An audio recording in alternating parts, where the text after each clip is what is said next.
માસી માસી અરે કાળુ, શું બૂમાબૂમ કરે છે? અરે સવાર સવારમાં આ વરસાદ કેટલો પડે છે અને તું આ પલળતો પલળતો આવ્યો. હું કરું, કામ જ એવું આપ્યું હતું મીરાબેને. તમારે હાટું જ્યુસ ને ફ્રૂટ ને એવું બધું લાવ્યો છું, યાદથી ખાઈ ગયો તો બરોબર. આ ફ્રૂટ જ્યુસ એને શું કામ મંગાવ્યું? એ મને નથી ખબર, મને તો કીધું હતું એટલે મેં કરી દીધું કામ. અરે પણ એને કહ્યું તો હતું કે એ લઈને આવશે. છે ને, મીરાનું કામ જ આવું. અહીંયા આવે ખરી કાળું, પણ ખબર નહીં એનું ધ્યાન ક્યાં હોય છે. હા જો, થોડી વાર પહેલાં પેલો પિઝાના પાર્સલ વાળો આવ્યો. મેં એને કહ્યું કે મારાથી આવું બધું નથી ખવાતું, મારા માટે ખીચડી બનાવો, તો એ નથી બનાવતી. ખબર નહીં શું કરી રહી છે. સવારથી આવી જાય છે ખરી, પણ ધ્યાન કોઈ વાતમાં નથી. સાચું કહું માસી, આ તમારી બે છોકરીમાંથી જે રિંકી છે ને એ આમ થોડીક વ્યવસ્થિત છે. આ મોટીને જરાક તમે બહુ ચડાવી છે. ના હો બેટા, અહીંયા હતી ને ત્યારે બરાબર જ હતી. આ અહીંયાથી સાસરે ગઈ ને પછી બગડી ગઈ.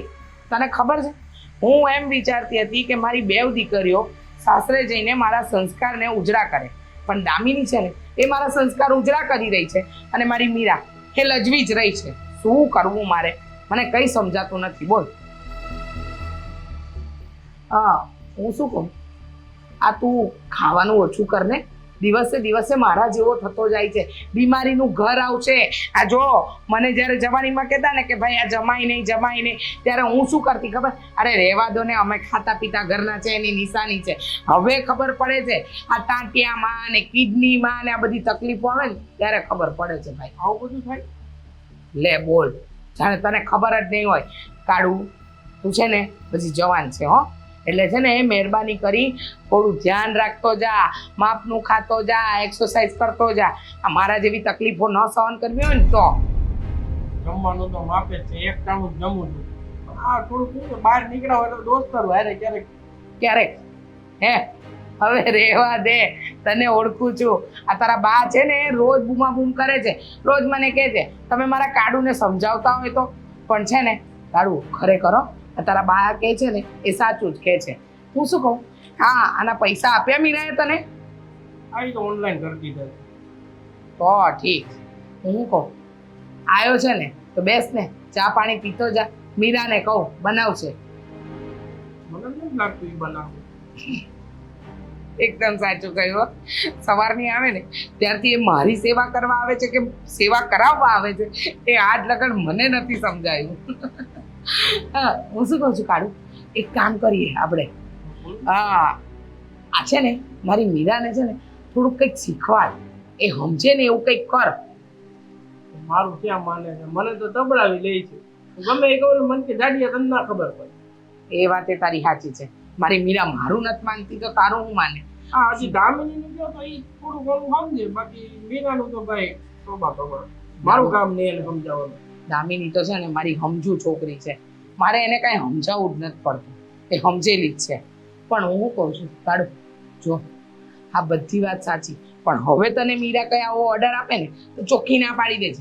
કહી દેજે કે તમે અહીંયા આવ્યા છો તો તમે તમારી મમ્મીની સેવા કરો ને, મને શું કામ દોડાવ કરો છો? એ તો બરોબર છે, તમારું નામ દઈને કામ કરાવવાનું છે, મારે ના કેમ પાડે? એ વાત એ સાચી. તમે મને કેવો સાચવો છો તો પછી? સાચો તો પડે જ ને, તું મારા દીકરા જેવો છે. પણ સાંભળ ને, બેસ તો કરો થોડી વાર. કાંઈ ન, ચાનું નામ લીધું તો ચા પીને જાવ. એ હારું. મમ્મી તમારા હાથની ચા તો મને બહુ ભાવે, મારી મમ્મીના હાથની નથી મજા આવતી. હે ને, તો એક કામ કર, હાલ મારી હારે તું ચા બનાવ, હું પીવું. મને ક્યાં આવડે બનાવવું?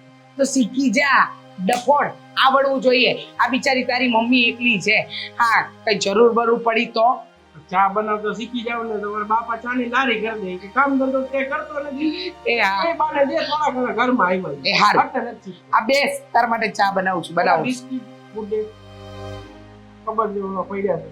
હા, તને બધી ખબર છે મારા ઘરની. આપું છું હો બાપા, બેસ. મીઠી બનાવજો. એ હા.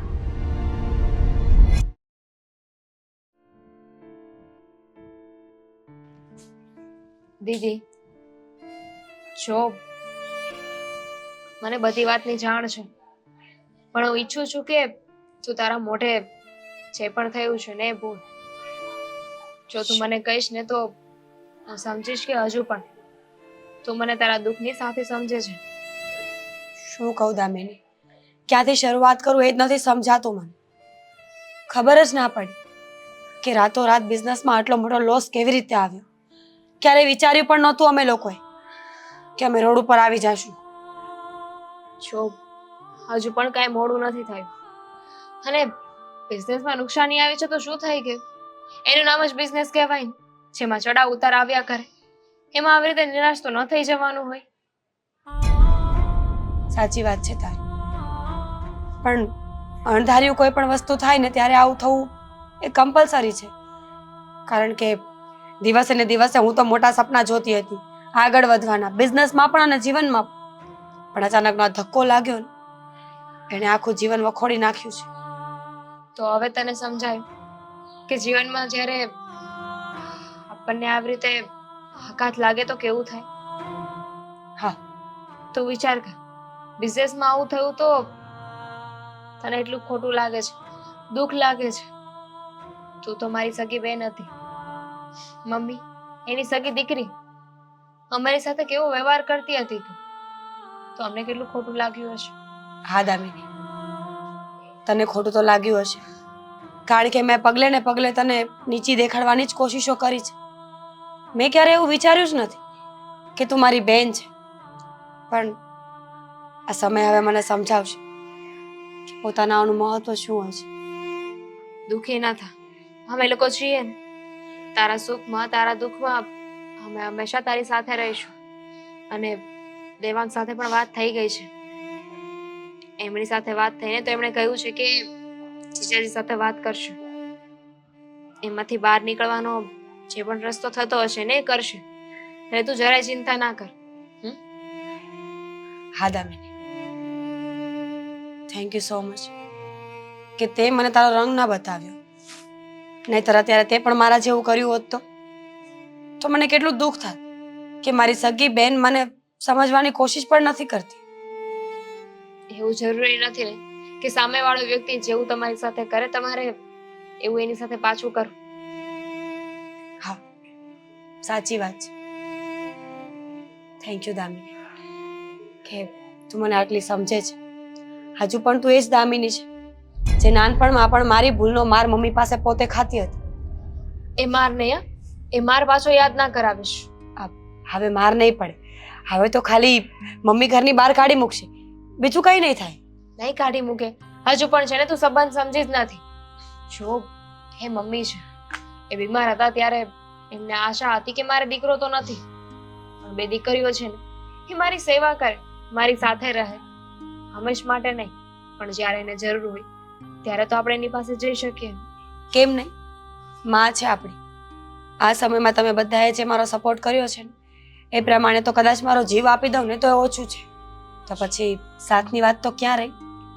હું તો કહું છું કે તું મારી સાથે છે ને અત્યારે ઘરે ચાલ, આપણે મમ્મીને મળી આવીએ, એમની સાથે મળીશ, વાતો કરીશ ને તો તારે તારું મન પણ હળવું થઈ જશે.